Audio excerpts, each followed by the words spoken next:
안녕하세요. 신우 때문에 졸지의 시댁과 엮는 30대 여성입니다. 남편과는 대학교 시절에 동아리 활동을 하며 알게 된 사이예요. 이후로 한 1년간 가깝게 지내다가 남편은 군대에 갔고 저는 미국으로 유학을 갔습니다. 이후로는 한동안 연락이 닿질 않았고요. 그러던 어느 날 친구 한 명이 남편이 제 소식을 수소문한다는 이야기를 전해주었어요. 저만 괜찮으면 제 연락처를 알려줘도 되겠냐 묻길래 그러라 했습니다. 저도 종종 남편 생각이 났었거든요. 그렇게 연락이 닿은 남편은 어느새 어엿한 직장인이 되어 있었습니다. 대한민국에서 몇 손가락 안에 드는 대기업 인사팀에서 일하고 있더라고요. 당시 저는 서울에 있는 상급종합병원 기획팀에서 근무하고 있었고요. 이후로 매일같이 남편이 연락을 해왔습니다. 회사와 저희 병원이 멀지 않다 보니 커피 한 잔, 맥주 한 잔 그런 약속을 거절하는 것도 쉽지 않았네요. 그래서 솔직히 한동안은 남편이 귀찮기도 했는데 남편은 눈치도 없는 사람 마냥 거의 반년을 한결같이 들이대더라고요. 그런 남편에게 결국 제가 마음의 문을 열면서 저희는 진지하게 사귀게 되었습니다. 이후로 2년의 연애 끝에 남편이 프로포즈를 해왔지요. 남편의 부모님, 그러니까 저희 시부모님은 작은 식당을 운영하셨습니다. 하지만 남편과 제가 한창 연애 중이던 시기에 여러 가지 사정으로 식당을 접으셨지요. 남편 말로는 노후 준비는 그럭저럭 되어 있다 했는데 솔직히 지금 생각엔 언젠가는 시댁으로 목돈이 들어갈 일이 생길 수도 있겠다 싶어요. 식당을 접으신 이후 지금은 별다른 일은 하지 않고 계십니다. 그나마 다행히도 월세 나오는 오피스텔 하나가 있어서 거기서 나오는 돈으로 그달그달 생활하고 계세요. 남편에게는 3살 어린 여동생도 한 명 있는데 신우에 대해서는 할 말이 많기도 하고 없기도 합니다. 무슨 뜻이냐면 솔직히 저는 저희 신우만큼 운이 좋다고 해야 하나? 아무튼 신우 같은 사람은 본 적이 없어요. 운이라고 표현하는 게 적절한지는 모르겠지만 얼굴 하나는 참 예쁘장하거든요. 남편 말로는 손을 좀 봐서 그런 거라지만 원래도 예뻤으니 성형을 해서 더 예뻐진 거 아니겠어요? 그런데 문제는 신우도 자기가 예쁜 걸 알아서인지 그 예쁜 얼굴 하나만 믿고 살았습니다. 그렇다고 정말 무슨 연예인을 할 정도는 아닌데 그래도 신우가 말하기를 자기 얼굴 정도면 차비만 들고 다녀도 밥 먹고 술 먹고 사는데 아무 지장이 없다대요. 아무튼 신우는 미래에 대한 걱정이 없는 건지 뭔가 배우려는 의지도 없고 일을 해서 돈을 벌어야겠다는 생각도 안 했습니다. 그래도 재주라고 해야 하나 곧잘 주변 남자들한테 명품 가방이나 신발 같은 걸 선물 받아 와서는 그걸 팔아서 생활비는 충당을 하더라고요. 그러다 사정이 여의치 않을 때는 어머님 아버님한테 손을 벌리는 듯 했고요. 솔직히 신우가 저한테 돈을 빌려달라고 한 것도 아니니 제가 나설 자리는 아니었겠지만 옆에서 보고 있자니 참으로 딱하고 황당하더라고요. 가족 중 누구 한 명 제대로 신우한테 정신 차리고 살라 소리를 안 하는 게요. 그렇다고 올케인 제가 그 말을 대신 할 수도 없잖아요? 여러 가지로 불쌍한 인생이다 생각하고 관심을 끊고 살려고 했네요. 그런데 공도 구르는 재주가 있다더니 지난 가을이었습니다. 하루는 뜬금없이 신우가 시집을 가겠다 하더라고요. 그제서야 남편이 하는 말이 자기는 벌써 밖에서 한번 만나봤다는데 결혼하겠다는 남자가 너무 괜찮은 사람이더랍니다. 사업을 하는 남잔데 듣자 하니 남자 쪽 부모도 꽤나 돈 좀 있는 것 같다면서 자기 여동생이지만 어떻게 그런 사람을 꼬셨는지 재주도 좋다고 그러더라고요. 같은 여자로서 그런 신우를 질투했냐고 물으신다면 전혀요. 오히려 진심으로 잘됐다. 이참에 어머님 아버님도 한시름 놓으시겠다고만 생각했네요. 하지만 얼마 지나지 않아서 신우가 남자에게 거짓말을 하고 있다는 사실을 알게 되었습니다. 하루는 신우가 술에 떡이 되게 취해서 저희 집에 찾아왔어요. 그리고는 한다는 말이 너무 힘들다며 엉엉 울더라고요. 철딱선이 없는 아가씨인 건 알았지만 갑자기 이렇게 찾아와서 주정을 부릴 정도면 어지간히 속상한 일이 있었는가 보다 싶어서 일단 남편이랑 같이 신우 이야기를 들어주었어요. 그런데 듣다 보니 가관이더라고요. 남자랑 처음 만나게 된 게 술자리인데 남자가 자기한테 관심을 많이 보이더래요.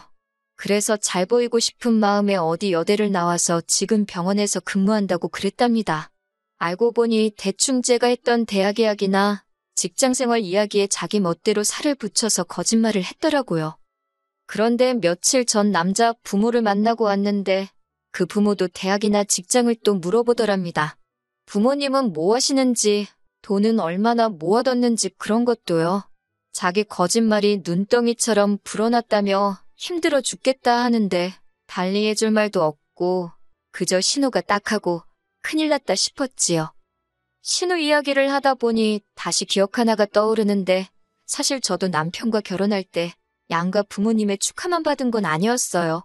저희 친정 부모님께선 사위감인 제 남편은 너무 마음에 드는데 사돈 될 사람들이 영 별로라며 아들 하나 대기업 다닌다고 목에 힘주는 꼴이 기가 차신다고요.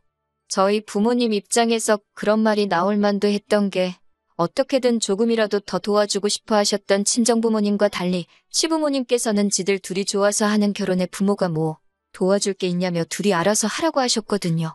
그러면서도 받을 건 받아야겠다며 저한테 말도 안 되는 예단을 요구하셨고요. 당연히 저희 친정에선 난리가 났고 급기야 남편을 불러다 이 결혼은 허락 못한다 하셨습니다. 저도 친정 부모님이 반대하는 결혼은 할 생각이 없었기에 남편에게 헤어지자 했었고요. 그러자 남편이 그 길로 저를 데리고 어머님 아버님을 찾아가 아들 팔아 장사하냐고 덤비더라고요. 저 없으면 자기도 살 이유가 없다면서 결국 어머님 아버님이 저와 저희 부모님한테 미안하다 하시면서 상황은 일단락되었습니다. 그리고 기왕 말이 나와서 말인데 남편이 저보다 연봉이 한 1,000만 원 정도 많은 건 사실이에요. 시간이 지나면 그 차이가 더 커질 수도 있겠지요. 하지만 일단 제 경우 병원이라는 데가 웬만하면 잘릴 일이 없어요. 게다가 친정이 경제적으로 유복한 편이거든요. 그래서 이래저래 따져보면 제가 손해면 손해지 절대로 남편이 손해보는 결혼은 아니었는데 그래도 어찌됐건 남편이 나서면서 양가 어른들도 한풀 꺾이셨고 이후로 저희 부부는 알콩달콩 잘 살고 있어요. 아무튼 저는 솔직히 신우가 자기가 한 거짓말을 감당하지 못하고 헤어지지 않을까 싶었어요. 그런데 이게 웬걸 얼마 전 신우가 상견례를 하기로 했답니다. 신우가 하는 말이 자기가 알아봤는데 일단씩만 올리고 나면 학벌이나 직장 속인 걸로는 이혼하기도 쉽지 않다고 하더래요. 솔직히 이때는 황당하기도 하고 신우가 좀 무섭기까지 하더라고요. 그렇지만 제가 무슨 정의의 사도도 아니고 신우의 결혼에 관해서는 실오라게 하나 얽히고 싶은 마음이 없었기 때문에 알아서 하겠거니 하고 내버려두는 쪽을 택했습니다. 신우의 상견례 날 신우가 저더러 같이 나가달랍니다. 학교나 병원 이야기가 나왔을 때 자기가 말실수라도 하면 어쩌냐고 저더러 옆에 있어달래요. 저는 그건 못한다 했습니다.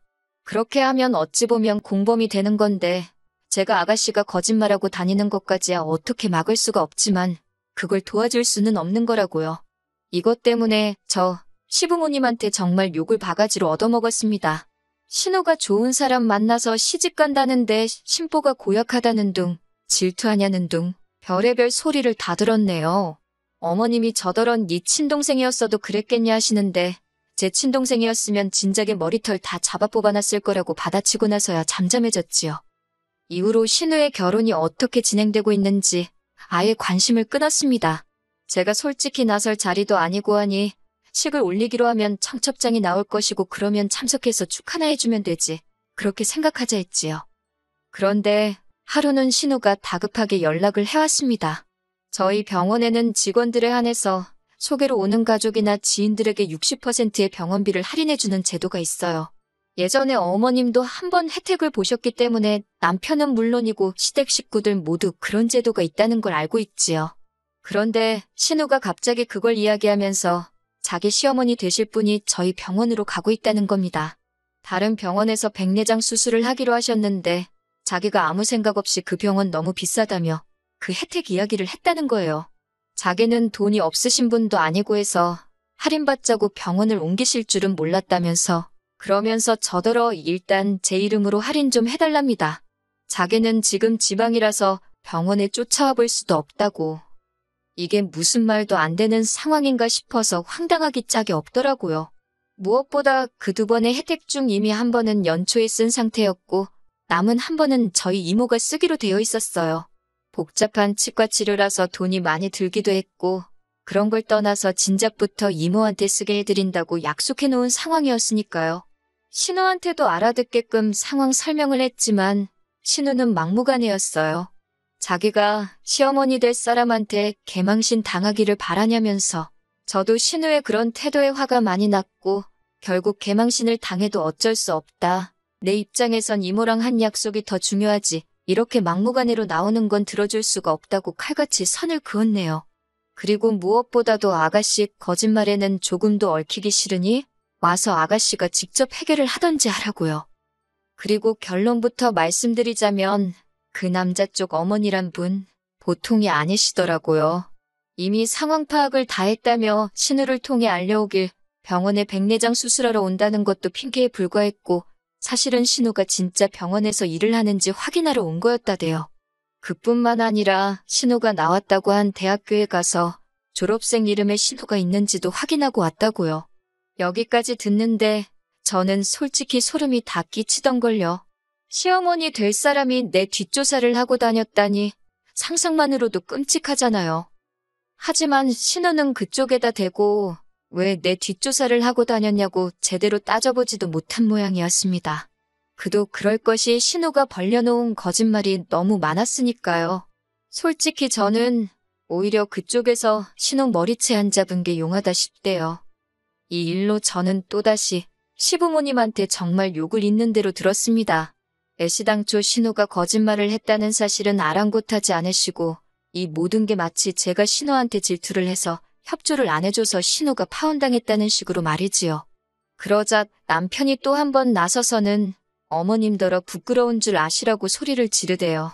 딸이냐고 하나 있는 거 단속도 안 하고 지멋대로 살게 내버려 두실 때는 언제고 이제 와서 시집 못 가는 걸 누구 탓을 하냐고 말이에요.